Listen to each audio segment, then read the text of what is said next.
This show is brought to you by Safety FM.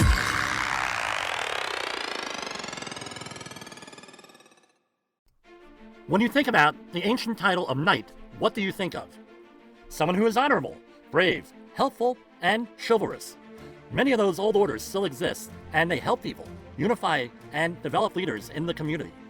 In March 2020, at the beginning of the pandemic, Safety Knights was formed. It's an online community created by and for safety professionals. I joined and was blown away. We share information to develop and support leadership within the safety community. Our members come from all areas of safety, and the best part of all of this? It's free. We are not like some of those other safety groups that charge money or are subject to the whims of censors and group administrators. Visit Safety Knights at safetyknights.com. That's Safety Knights, and Knights is spelled with a K. The following program is rated for mature audiences. It may contain adult language, adult situations, and frank safety discussions. The names and certain details have been changed to protect the safe and the unsafe. But believe me, every item in here is true. Cut-resistant gloves, today on Safety Wars. I think we're all guilty of this. What am I talking about? Way back in the day, when someone wanted cut-resistant gloves, they would be handed a pair of simple leather gloves. Sometimes they were a little bit thicker. Starting about midway in my career, in about 2008, the concept of cut-resistant gloves started working its way onto the jobs in the Northeast. Well, this is a pretty good thing since 43% of occupational injuries involve the hands, in some way, in some shape, in some form. You can see how it's a major focus of a lot of safety programs. Here we are, picking on the procurement and estimator people again. People in that industry said, hey, no problem. So these are the estimators for construction jobs primarily. They said, cut-resistant gloves, that means leather gloves. And they ended up budgeting the jobs for $2 per pair for leather gloves. And then they end up having to spend another $7, so $9 a pair for gloves. Why? Because the facilities that I worked at all required cut level 4 gloves or more. Because all the facilities are requiring them at the same time, it seemed like there was a major supply shortage back in the 2008, 2009, 2010 timeframe. So what happened? Companies went and got the wrong type of cut-resistant gloves.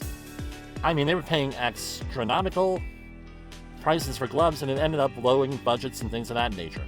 So what's really required to manage anything with the hands? Your company, like all companies, is required to do a hazard assessment on hand hazards.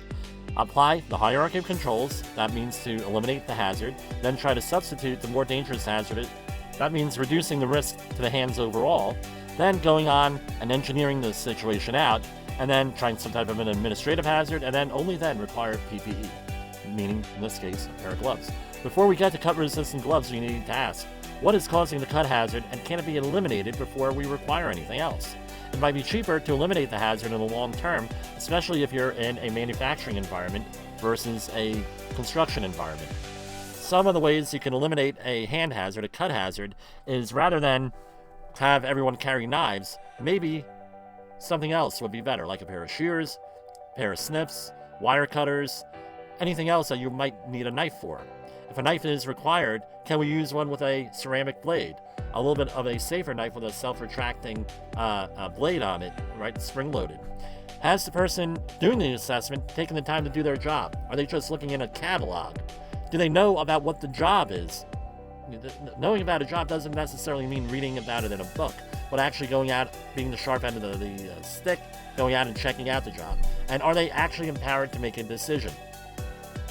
Or are we going to do the other thing? Leave it all up to the employees to manage their hand hazards. That's not really a good choice either. Maybe giving them a choice of gloves would be nice, but not necessarily having them choose what they're going to do in this case entirely, because as we know, we're going to get inconsistent actions, maybe makeshift things. Every once in a while, you may be getting a really good idea, and that's why you have to go to your employees and figure out what they're going to do. Have some buy-in from them. Maybe they have the better ideas on how to eliminate hazards, since they're the experts in the job, not the safety professional necessarily. How many organizations just go to a catalog or now a website and buy a pair of gloves that fits the budget, then just hand it to someone and say, hey, use it, that's a problem? What kind of training are you going to be giving on the job that you're in? Are we going to explain, hey, we're using these gloves because of X, Y, and Z? Because if you do not tell people why you're using a pair of gloves, right, or developing a process or anything like that, they're not going to have buy-in. They're just going to say, hey, I think this is stupid. Well, I don't know why we're using this. I don't know why we're doing this. And you're not going to get compliance. You're not going to get cooperation.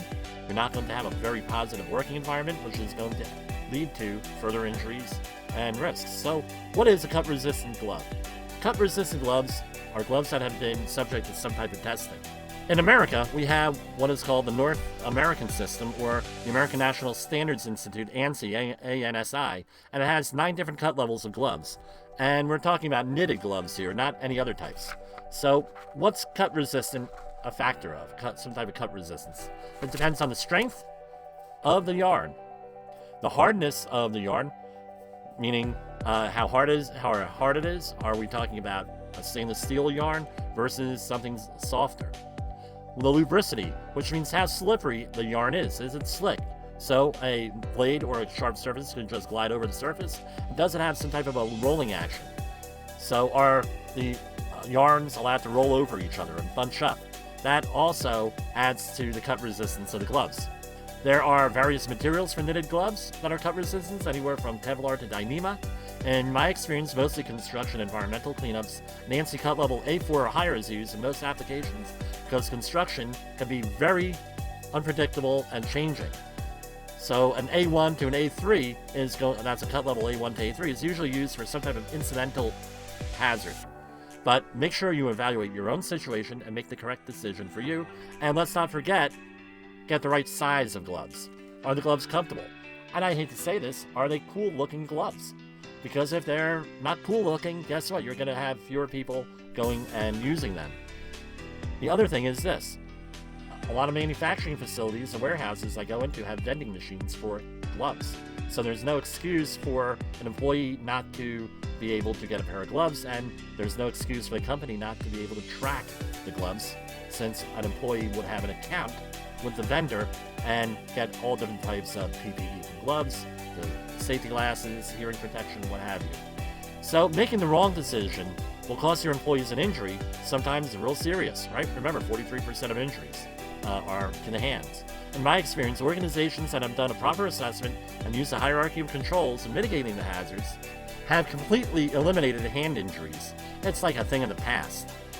From anything from cuts to punctures or other abrasions, because there are different types of gloves for that. Cut-resistant gloves, another tool in the Safety Wars. For Safety Wars, this is Jim Posel. This show is brought to you by Safety FM.